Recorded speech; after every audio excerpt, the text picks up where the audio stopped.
Number one, silence. The default, cold, clean, powerful. No response leaves them exposed. People will lean in watching, wondering why you didn't respond. They'll project strength onto you, even if you said nothing. Number two, deflection. You don't answer their accusation. You redirect the energy somewhere else. They say you're full of yourself. You say confidence tends to upset the insecure. See what happened? You never defended, you just shifted the spotlight. Number three, precision cuts. Short, sharp, final. These aren't counter-arguments. They're status statements. Someone says you're fake. You say, I don't owe you authenticity. They say you think you're better than everyone. You respond, no, I just don't think like everyone. Each line ends the moment. Each one pulls you out of their frame and places you back in control. You're not begging for innocence. You're claiming superiority without saying it directly. Because here's the core of the Machiavellian approach. The person who refuses to defend themselves becomes feared. You stop being someone who can be pulled into drama. You stop being someone they can toy with. You become the person who stands still while others spiral. And that does something strange to your enemies. They lose their grip because they expected a battle, and instead they're swinging at shadows. So they escalate. They get louder, more desperate, more dramatic. But the more they perform, the more they unravel in front of everyone. And you're just watching, calm, still, unbothered. You didn't have to defeat them. They defeated themselves trying to get to you. Let's wrap this with one final brutal truth. Most people are terrified of being misunderstood. But what they don't realize is being predictable is far worse. The misunderstood person has mystery. The predictable person is easy to manipulate. People who rush to explain themselves are seen as desperate. People who remain calmly misunderstood, they're respected. They're feared. Machiavelli understood this better than anyone. He wrote, it is better to be feared than loved if you cannot be both. But he'd probably take it further today. It's better to be confusing than predictable. Why? Because when people are confused, they become cautious.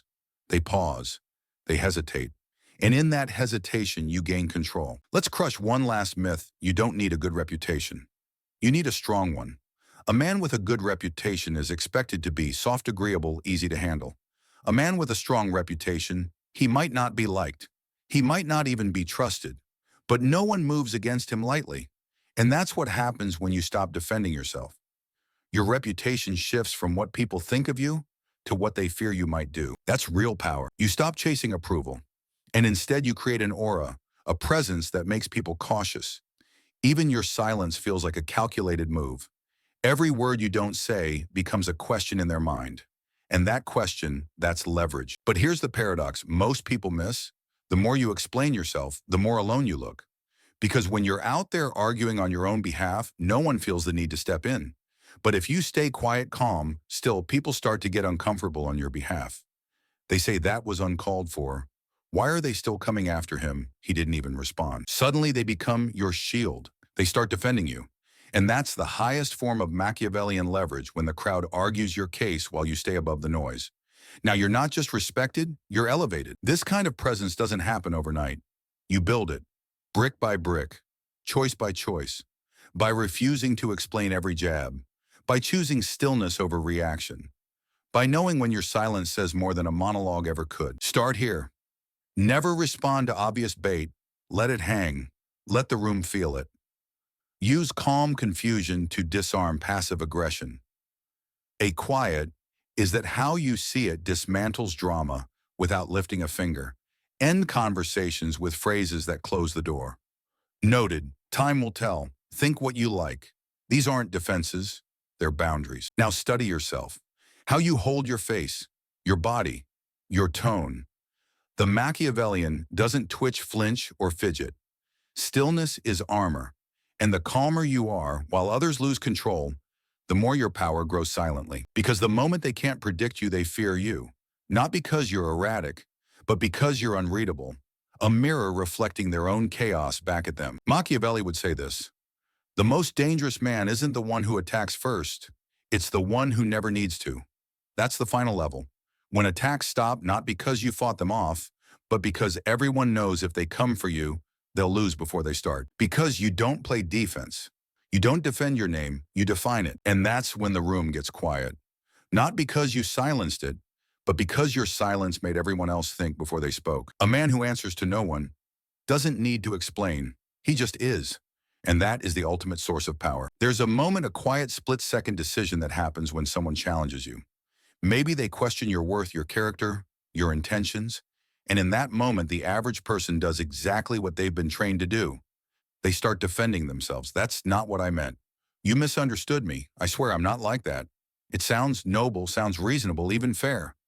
But to Machiavelli, that's exactly when you lose everything. Because the second you feel the need to defend yourself, you're admitting that you're weak enough to need to. And in the game of power, perception is everything. If they see you flinch, they don't see a victim. They see blood. This is one of the harsh truths Machiavelli understood before anyone else. The person who defends themselves lowers themselves. But the one who doesn't, they force the world to defend them instead. Let's be clear, defending yourself rarely convinces anyone. All it really does is hand over your power. Because when you explain your actions, you're no longer leading the conversation. You're reacting. You've stepped onto their battlefield. You've accepted their framing. In fact, you're saying without realizing it, you have the right to question me. And the moment they believe that, they take control of the entire narrative. Even if you're right, even if your explanation makes perfect sense, it doesn't matter. Because only the weak rush to explain. The strong, they let silence do the talking. They let the accusation float, unchallenged, untouched. Because they understand the real play is not defense, it's reflection. Flip the accusation back. Make them uncomfortable. Make them question if they've overstepped. Make them wonder if they're being too emotional, too bitter, too insecure. Because in every power dynamic, the one who speaks first often loses control of the frame, and the one who controls the frame controls the outcome. Most people defend themselves because deep down they want to be understood. They believe that if they just explain enough, repeat themselves enough, everything will click into place. But that belief doesn't come from strength. It comes from emotional weakness. You don't really want clarity, you want control. And here's the truth. Clarity is for therapy. Control is for power. And power doesn't come from being understood. It comes from being feared, respected, untouchable. So if someone calls you arrogant, cold, selfish, manipulative, and your first instinct is to say no, you don't understand, you've already lost. Because now you're reacting.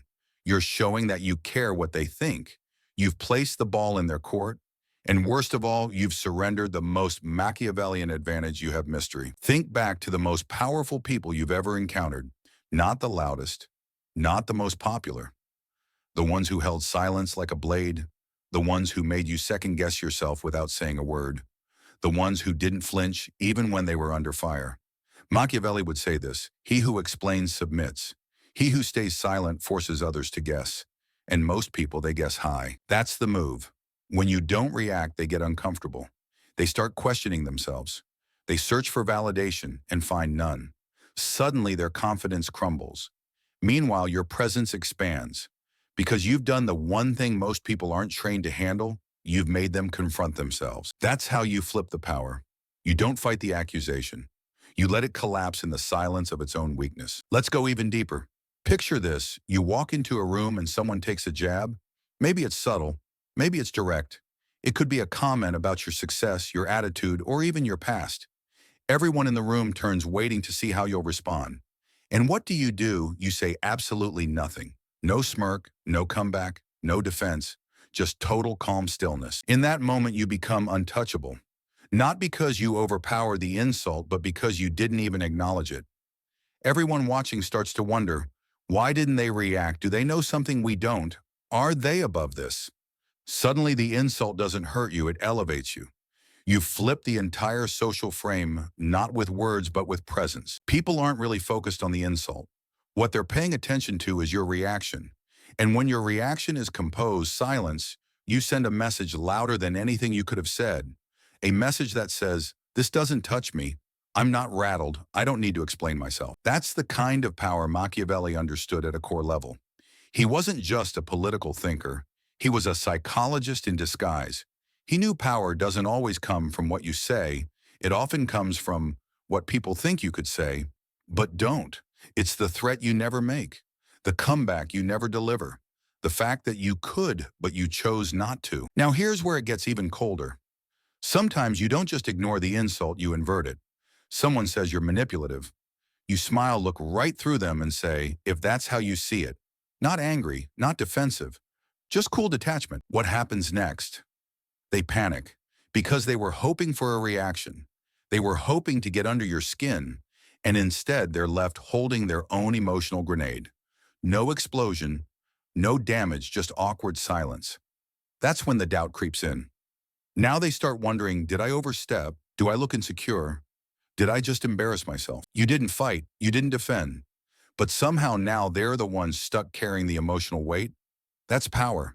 Because you've done something most people never learn how to do, you made them carry the energy they tried to throw at you. There's a moment, usually a few beats after the silence, where it becomes unbearable. Not for you, for them. They start talking faster, repeating themselves, looking for validation from others in the room. They thought they were the accuser, but now they look like the one begging for attention. And you're no longer trying to look innocent. You've stepped into something much more powerful, untouchable. Machiavelli understood something most people never grasp. Words aren't always used to reveal truth. More often, they're used to hide it. When someone attacks you, what they're really trying to do is pull you into the fog. They want you to get emotional. They want you to lose composure, to over-explain, to prove yourself. Because the more you talk, the more uncertain you sound. But if you just stand still, if you let them fill the silence, they'll overplay. They'll talk too much. They'll look desperate. And without you lifting a finger, they'll put themselves on trial in front of everyone else. And that's the move in a world full of noise. Your silence becomes the judgment. Let's take it to the real world. Imagine you're in a business meeting. Someone across the table questions your idea. I don't think that strategy is really thought through. Or maybe they lean back and say, he always throws out these bold ideas. It's subtle, calculated, designed to get a rise out of you. What do most people do? They lean in. They get defensive. They start explaining, justifying, overcompensating, and the room can smell it. Now let's flip that. A Machiavellian operator leans back, stays calm, maybe even smirks. And if he speaks, it's not a defense, it's a redirect. Interesting. What's your strategy then? Suddenly the pressure's on the attacker. The room shifts. Now they're on stage. Now they have to prove something. Because silence from someone who's confident, that's a form of accusation without saying a word. It's power without effort. It's dominance without noise. And this doesn't just apply to boardrooms.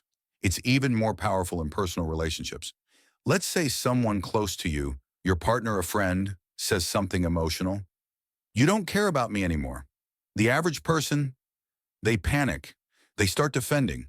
That's not true. I do care. You're being unfair. Let me explain. And in doing so, they validate the emotional frame. They've handed over control of the conversation. But if you pause, breathe, and simply respond with, that's not how I see it. No explanation, no escalation. Suddenly the power balance shifts. You didn't dismiss them. You didn't argue. You let the weight of their accusation sit. And in that stillness, they hear their own voice echo. They feel the drama of their own tone. They start to question, did I overreact? Was I too harsh? And here's the key, whoever controls the emotional tempo controls the frame. The person who sets the pace of the conversation, slow, still, measured, is the one holding the power. You're not reacting to their drama. You're making them sit in it. But it gets even colder. Sometimes you don't just stay calm, you disappear. Someone insults you. Don't reply. Don't respond. Don't even acknowledge it. But don't block them either. Just leave them with silence. Let your absence sit there like a mirror. Let them watch themselves alone in the conversation, swinging at shadows. This breaks people. Why? Because most people survive off emotional validation. Even in conflict, they need to know you're engaged. If you take that away, they spiral. They text again. They talk to others. They post. They bait. But the more they try to provoke a reaction and fail, the more they unravel. They look weaker, more obsessed, more unstable. Meanwhile, you're still calm, focused.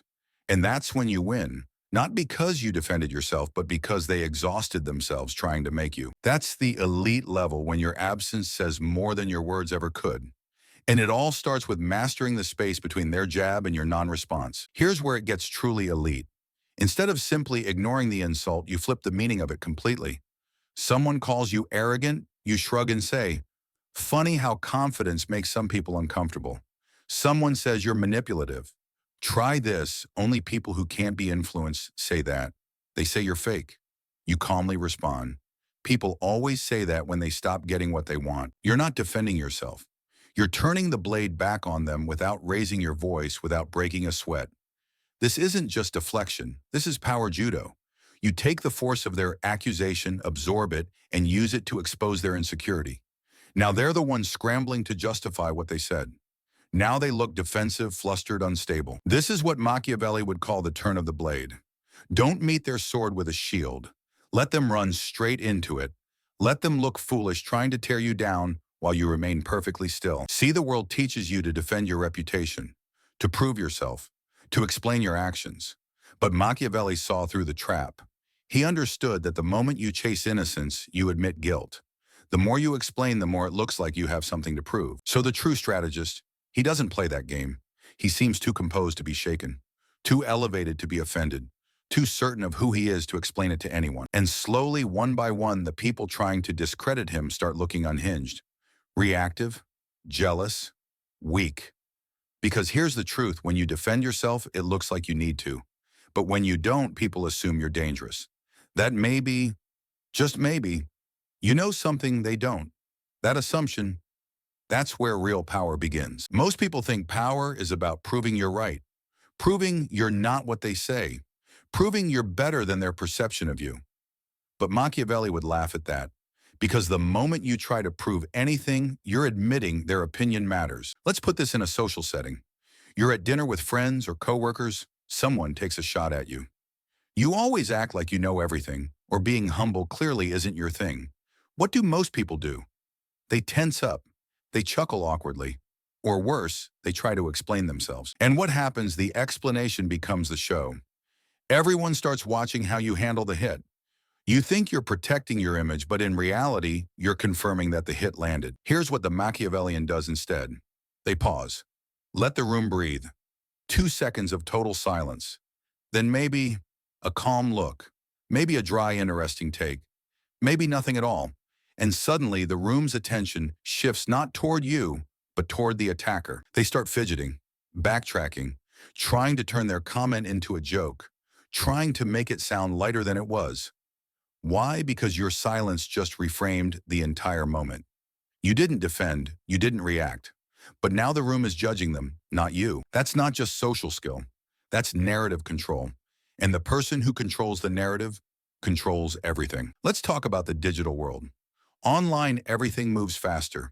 Posts, comments, DMs. People are constantly trying to bait you into reacting.